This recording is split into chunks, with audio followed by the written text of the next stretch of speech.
Сәлеметсіздер ме? Менің каналыма қош келдіңіздер. Бүгін сіздермен 3 картоптан ғана тұратын бір оңай тағам әзірлейтін боламыз. Оған ең бірінші 3 картопты, орташа картоп, соны суға пісіріп аламыз. Осылай. Қалған барлық осы керек заттарымыз. Енді бірінші және картопымызды пісіріп суытып қойдық. Енді оған ішіне қосатын затымызды дайындаймыз. Енді осыған кішкене сливочный сармайымызды ертіп аламыз.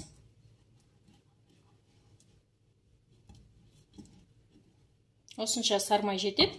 Осынша сармайымызды табағымызға ертіп алайық. Енді осы сармайымыз еріді. Енді осы сармайымызға бір үлкен чеснок болса жетеді. Пиязымызды. Сарымсақты. Осы сарымсағымызды өткізгіштен өткізіп аламыз. Менде үлкен сарымсақ болмағаннан кейін 2 кішкентай сарымсақ қосып тұрып. Сіздерде үлкен болса, бір үлкен жетеді.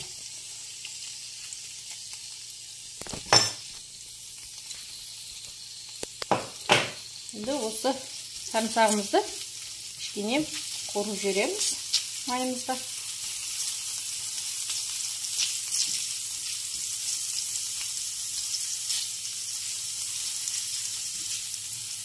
Енді осының үстіне менде 100 грамм ұн, 40 грамм 40 грамм ұнымды осы чесноктың үстіне салып, араластырып, осының үстіне 100 мл су құямыз. Енді мынамызды жақсылап араластырып аламыз. Және сарымсағымызды қуырып, ұнымызды салып, майымызды құйып, жақсылап араластырып алайық.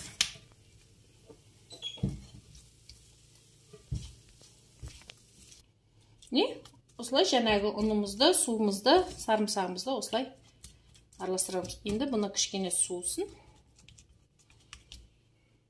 Енді жаңағы піскен картопымызды жақсылап езіп аламыз.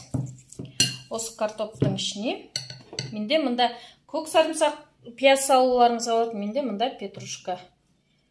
Өздеріңіздің қалауларыңыз бойынша петрушкадан одан кейін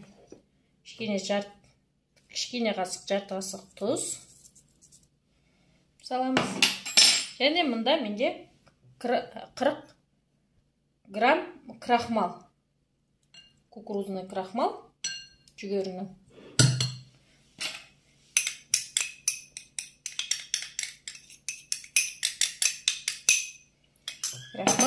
Енді осынымызды араластырып, менде жаңағы салмамыз табаға жасаған ұнмен, сумен осымызды осының ішіне саламыз. Енді барлығын жақсылап езіп аламыз картопымызды.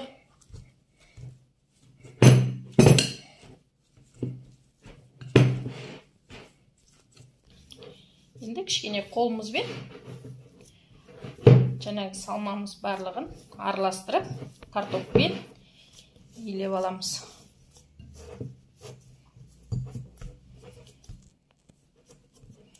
Енді осыны илеп аласыздар. Столымызға кішкене ұнымызды сеуіп, оның үстіне сүйік. Енді осын қамырымызды жая бастаймыз. Енді қамырымызды жұқа қылып жая бастаймыз.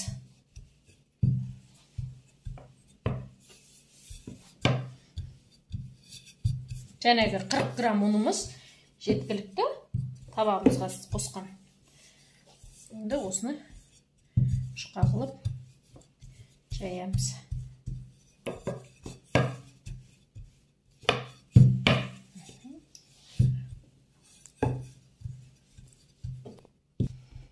Қамырымызды осылай жайып аламыз, өте жұқа қылмаймыз.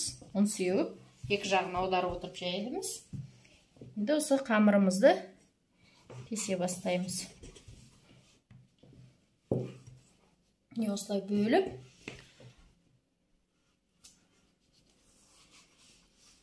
ортасын осылай алып отырамыз. Осылай барлық тестамызды, қамырымызды осылай бөліп шығамыз. Барлығын осылай бөліп аламыз. Енді майымызды қатты қыздырып, қуыра бастаймыз. Міне майымыз қызыды. Енді осы қызарғанша екі жағынан қуырып аламыз.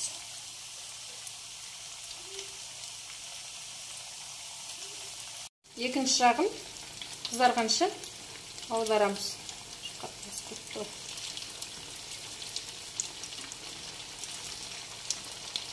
Кольцаларымызды аударып шығамыз. Енді екінші жағы қызарғанша қуырып аламыз. Екі жағы қызарғанша енді майымыздан сүзіп аламыз. Бұл енді бұрынғы бір сарымсақтан, осындай пияздан жасаушы едік қой, кольца деп айтады ғой, сақина ұқсап. Осылай жасап түсіріп аламыз.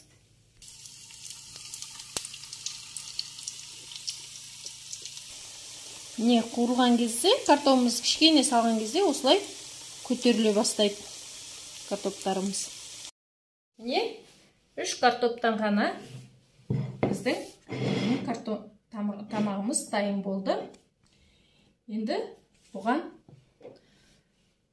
үй жағдайында өте оңай жасауға болады. Өте қытырлап, жаңағы картопымыз жақсы пісті.